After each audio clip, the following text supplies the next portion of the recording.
Hello everyone. Today we will talk about the electric field due to a uniformly charged disk. We have discussed before the electric field due to a ring and electric field due to half ring and a couple of more cases. Today we'll talk about a disk. Now a disk is a sheet kind of structure, like it's a two-dimensional structure which the charge is distributed on an areal basis, like on the area. So it is distributed over the area and we need to find out the electric field due to this particular disk. Let the charge on this disk be something Q, which is given to you, and let's try to generate the situation. Yeah, before that you should remember that the electric field due to a ring was, uh, if we take this as a point, let the point be r, let this distance be r, or this radius be a. So basically the electric field was 1 over 4 pi epsilon naught q r over r square plus a square raised to the power 3 by 2. And it was like, if it is positively charged ring, the field was outward away from the axis, and if it would have been negatively, in that case the field would have been towards the axis. Qr by r square plus a square to the power 3 by 2. To find out the electric field due to a ring, due to a disk, we'll be needing rings. Basically remember one thing, जब हम एक dimension से दूसरे dimension में move करते हैं तो हम उससे प्रीवियस डायमेंशन के सॉल्यूशंस की हेल्प लेते हैं, उससे सिचुएशंस थोड़ी इजी हो जाती हैं. तो जब मैं एक डिस्क की बात कर रहा हूँ तो बेसिकली ये disc is formed by nothing but multiple rings of different sizes. If I combine all those rings I am going to get a disc. So अगर मुझे रिंग का रिजल्ट ऑलरेडी पता है तो फिर मैं डायरेक्टली उसे यूज़ कर सकता हूँ, and that will make the problem very easy. So if, as you can see here, like here we have a disk of some radius r which is given, और फिर इस पूरे डिस्क की वजह से मुझे इस p पॉइंट पे, अगेन p पॉइंट पे फील्ड कैलकुलेट करनी है. So let's try to find it out.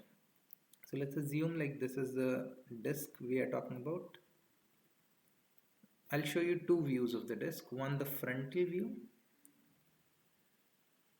and other the axial, the side view we are talking about here. So this is some point where we have to find out the field. Now this is a disk obviously, so it has got surface. It's a surface region just like this.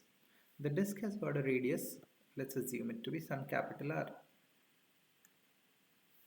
and the disk has a radius capital R, and this point is from the center of the disk is at some distance x, so that means away from this disk somewhere here in the top, in the front, it will be at x point. If here is the disk, here is the point, and we can assume that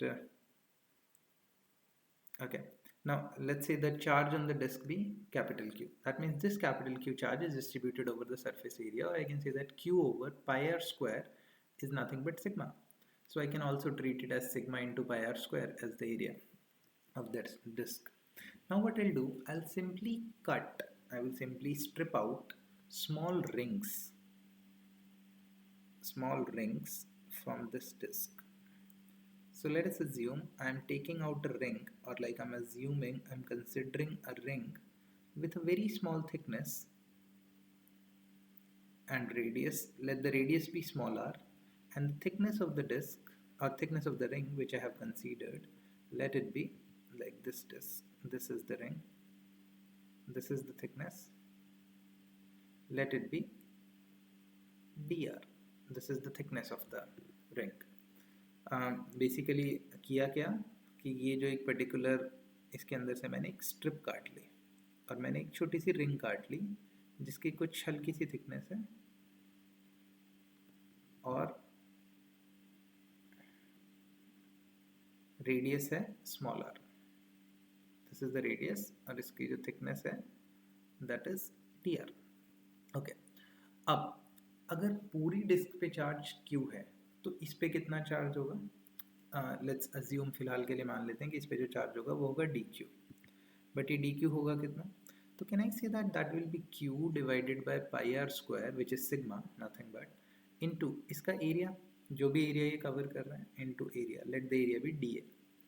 ये dA कितना है? तो इसको निकालने के बहुत सारे तरीके हैं. तो अगर मैं इस छोटे से एरिया की बात करूँ तो ये हो जाएगा बड़े वाला एरिया यानी outer area, the whole area, complete area, pi capital R square minus ये छोटे वाला area pi, no no sorry my mistake, it goes as ये आउटर एरिया मतलब बड़े वाला एरिया माइनस ये छोटे वाला area, so pi R plus D R का whole square minus pi R square.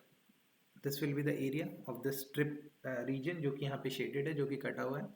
सो अगर मैं इसको सॉल्व करूँ बनेगा R square plus D R square plus 2r D R और पाई आर स्क्वायर से पाई आर स्क्वायर कैंसिल हो जाएगा और डी आर का whole square will be very small because D R खुद बहुत छोटा है, तो डी आर का स्क्वायर और छोटा होगा. किसी भी नंबर, कोई भी अगर एक से छोटा नंबर है, number which is less than 1, अगर उसका स्क्वायर किया जाता है तो वो और छोटा हो जाता है. तो डी आर खुद ही बहुत छोटा है तो उसका स्क्वायर और छोटा होगा, तो उसको नेग्लेक्ट किया जा सकता है. तो मेरे पास बचेगा ये 2 पाई आर डी आर. ये एक तरीका है एरिया निकालने का. एक और तरीका हो सकता है, इमेजिन कि जो पतली सी स्ट्रिप है, स्ट्रिप को मैंने बीच में से काट दिया.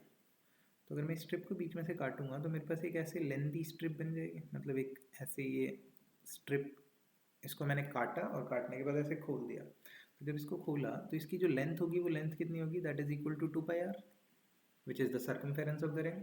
और फिर इसकी थिकनेस कितनी है, डी आर. तो एरिया कितना होगा, area of the rectangle 2 pi R D R. यहाँ से भी मेरे को डी ए मिल गया 2 पाई आर डी आर. तो area will remain this only 2 pi R D R. तो यहाँ पे अब सबसे पहला काम क्या किया, अभी तक हमने कुछ नहीं फील्ड वील्ड का कुछ जॉब नहीं किया. अभी तक हमने सबसे पहला काम किया कि उसमें से हमें एक छोटे से रिंग को काटना है. तो let's cut out a ring. मैंने यहाँ से एक छोटी सी रिंग अज्यूम की और इसको काट लिया जिस रिंग की थिकनेस है डी आर. इसको शेड कर दो. ओके अब इसकी, अब भूल जाओ डिस्क को, just forget about the disc.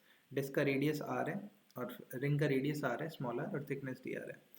और अब भूल जाओ डिस्क को, अब सोचो सिर्फ उस रिंग को और उस रिंग की वजह से पी पॉइंट पे फील्ड कितनी है. तो अभी भी जस्ट हमने पीछे लिखा था कि electric field due to a ring is 1/4πε0 which is constant q into distance, जो भी डिस्टेंस है. यहाँ पे अगर हम बात करें तो that will be x divided by x square plus a square to the power 3/2.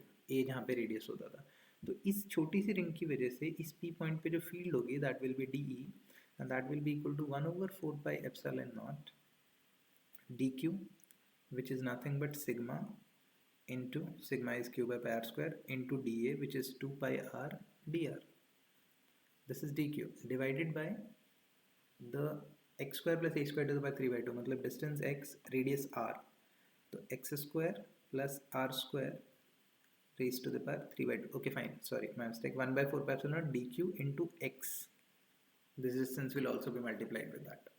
So this will be DE. और इस DE की डायरेक्शन क्या होगी, तो जब हमने रिंग की वजह से फील्ड निकाली थी तो उसकी डायरेक्शन आउटवर्ड थी अगर ये पॉजिटिव चार्ज है तो फिर ये इस तरफ होगी. अब इमेजिन, सोचो कि ये छोटे से रिंग की वजह से यहाँ पे फील्ड मैंने निकाल दी जो इस डायरेक्शन में. अगर इसी रिंग को मैं थोड़ा सा बड़े रेडियस का लेता तब भी यहीं आती, वैल्यू कुछ और होती लेकिन डायरेक्शन वही होती. तो अगर मैं एक छोटी सी रिंग से ऐसे इसको बड़ा करता चला जाऊँ और इस पॉइंट पे पी पॉइंट पे हर एक छोटे से लेकर के बड़े रिंग तक का इसको मैं पूरे को सबको ऐड कर दूँ सारी फील्ड्स को, तो मुझे इस डिस्क की फील्ड नहीं मिल जाएगी. Just I explain it again. किया क्या है कि एक छोटी सी रिंग की वजह से मैंने फील्ड निकाला और इस रिंग से 0 से लेकर के r रेडियस तक की सारी रिंग्स के फील्ड को मैंने ऐड कर दिया. तो जब मैं सारी रिंग्स की फील्ड को ऐड कर दूंगा तो इफेक्टिवली मेरे को उस पूरे डिस्क की वजह से फील्ड मिल जाएगी. तो E net will be nothing but integral dl, integral de whole. अब इसमें से क्या क्या बाहर निकलेगा, तो 1/4πε0 कांस्टेंट है बाहर, सिग्मा कांस्टेंट है बाहर, 2 पाई कांस्टेंट है बाहर, r कांस्टेंट नहीं है, स्मॉल r, क्योंकि स्मॉल r तो उस रिंग का रेडियस है जो भी बड़ी होगी, मतलब जिसको हम ऐड करेंगे. बट x कांस्टेंट है, डिस्टेंस हर एक रिंग के लिए सेम रहेगा, तो 2πx कांस्टेंट है. तो अंदर बचा मेरे पास यहाँ पे integral r dr over x square plus r square raise to the power 3/2. तो अब ये जो इंटीग्रेशन है इसमें इंटीग्रेशन वेरिएबल है dr और फिर r, मतलब जो dr है वो चेंज हो रहा है जब रेडियस 0 हो सकता है उस रिंग का और वो कैपिटल R तक जा सकता है. बट ये इंटीग्रेशन सॉल्व करना इज़ नॉट ईजी, मतलब ये directly sine theta cos theta X to the power n के फॉर्म में नहीं है. तो यहाँ पे मीन्स मीन्स अगर आपने पढ़ लिया है तो you know that, if you have not studied तो आप आगे जाके मैथ्स में एक टॉपिक पढ़ोगे, इंटीग्रेशन बाय सब्सटीट्यूशन। यहाँ हम कुछ डिफरेंट वेरिएबल सब्सटीट्यूट करते हैं, मतलब डिफरेंट चीज़ें सब्सटीट्यूट करके रिजल्ट निकालने की कोशिश करते हैं। तो इस इंटीग्रेशन को सॉल्व करना is our next job. So I can say that, let's assume कि let t is equals to x square plus R square, मतलब t मैंने कोई भी एक नया वेरिएबल मान लिया। अब यहाँ ये ध्यान रखना कि x जो है वो कांस्टेंट है, x इज द डिस्टेंस। तो अगर मैं इसको डिफरेंशिएट करूँ तो it will be like dt, मतलब किसी भी टर्म के साथ लाइक r से r के साथ डिफरेंशिएट करोगे तो dt by d R is going to be x square का derivative will be zero because constant है, और r स्क्वायर का will come out to be as 2r dr। So effectively मेरे पास dt की फॉर्म बनी 2r dr, मेरे पास r dr already है यहाँ पे। तो अगर मैं इसको इसके अंदर उठा के पुट करूँ तो मेरे पास रिजल्ट बनेगा, ये पूरी टर्म तो एज इट इज़ रहेगी, हम इंटीग्रेशन पे फोकस करते हैं। तो ये बनेगा इंटीग्रल 0 टू कैपिटल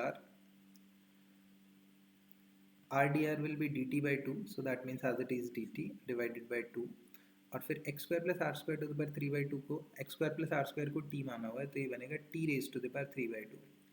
तो ये बना t to the power minus 3 by 2, half constant है बाहर आ जाएगा, तो half into T to the power minus 3 by 2, तो बना t to the power minus 3 by 2 plus 1 upon minus 3 by 2 plus 1। So effectively t to the power x to the power n plus 1 upon n plus 1, तो t to the power minus 3 by 2 plus 1, ये बना t raise to the power minus half, that is 1 by root T. So effectively ये बना 1 by 2, और फिर यहाँ पे भी आएगा माइनस हाफ, तो ऊपर की तरफ चला जाएगा, 2 से 2 कैंसिल हो जाएगा, तो ये बनेगा minus 1 over root T, under root T.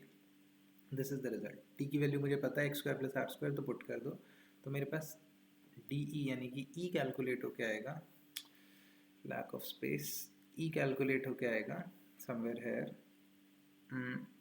1 over 4 pi epsilon not sigma into 2 pi X, और इसका जो इंटीग्रेशन है वो बनेगा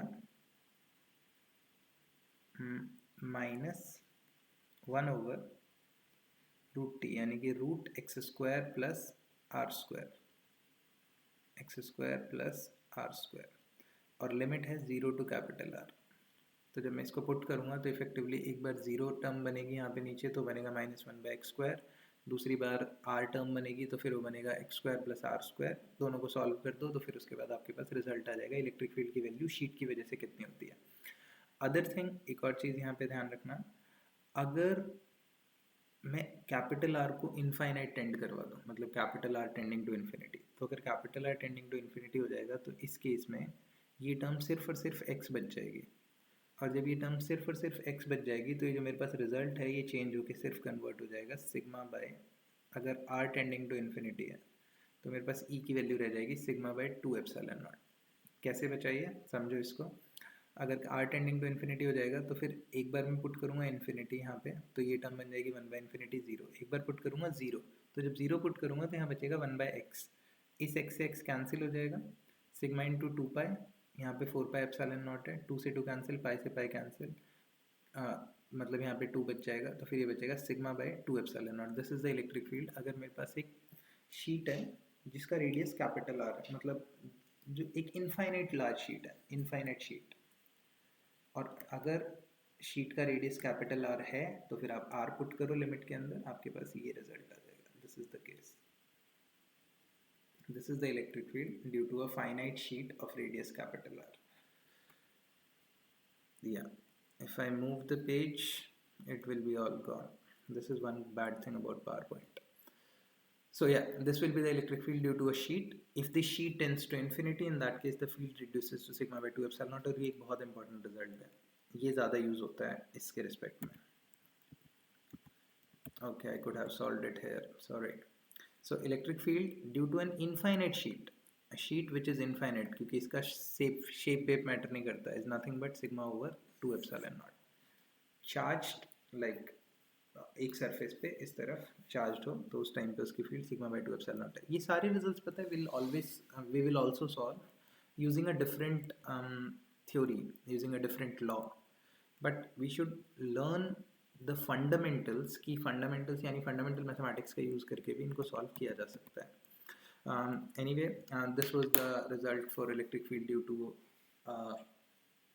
circular sheet, or I can say that a circular disk, or that only we converted into an infinite sheet. If you like this video, please share it. In the next class, we'll be discussing some more expressions about the electric field due to a line charge and other cases. Till then, enjoy. Have a good day. Bye bye.